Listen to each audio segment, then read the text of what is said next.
Let's talk about consumerism. You know, that delightful little habit we all have where we constantly buy things to fill the gaping void in our lives.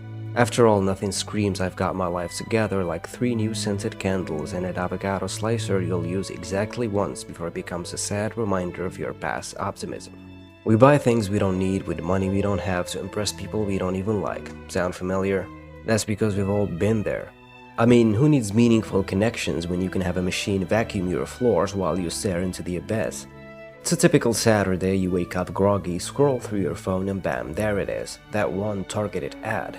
It knows, it sees into your soul, the perfect item you didn't even know you needed. A self-stirring mug. Genius, right? You think to yourself, finally, a device to save me from the existential nightmare of having to manually stir my coffee every morning. As if somehow this gadget will make the crushing weight of existence just a little lighter. You hit buy now faster than you can think about the inevitable regret.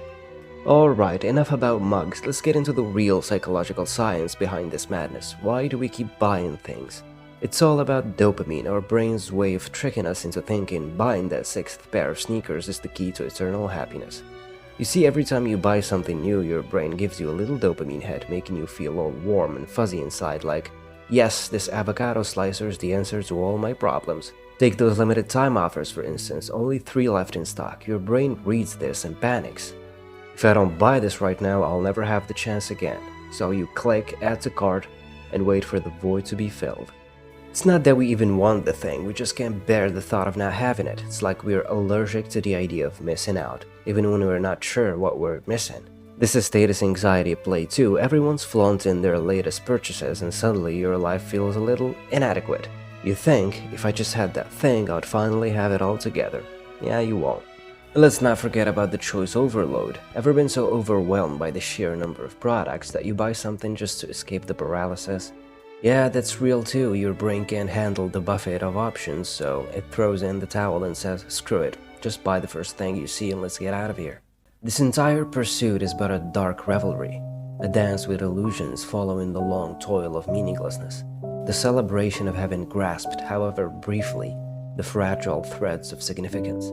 Yet as the grasp loosens and the object fades from view, the spirit is once again betrayed. Left to wander aimlessly, to seek another object, another piece of the world to claim. It is not joy but a hollow exultation, for each possession is but the echo of a deeper hunger. A hunger for that which cannot be bought, yet it is forever pursued. We are trapped in this cycle, endlessly seeking what lies beyond, where the glittering horizon promises salvation, but offers only the same weary path.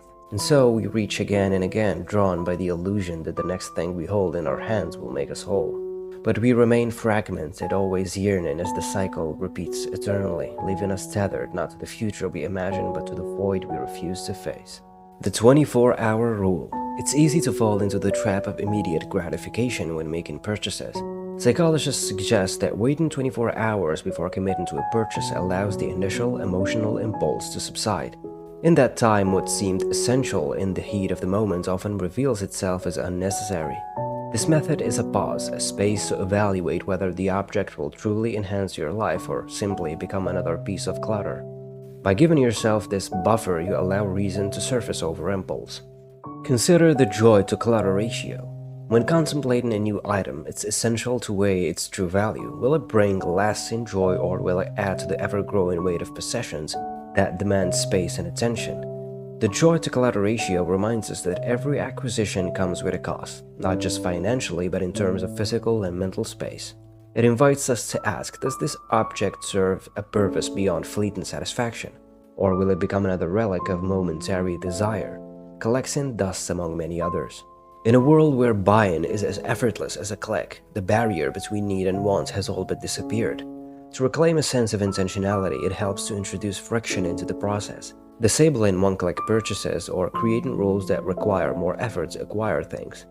By making purchases less convenient, you introduce a deliberate choice, a test of whether this object is truly worth the time and effort it demands, ensuring that what enters your life is not just bought in haste but carefully considered. How much is too much? A question many of us ponder when the Amazon cart teeters on the brink of checkout. Let's face it, purchasing things isn't inherently bad, but we humans have the knack to make anything bad.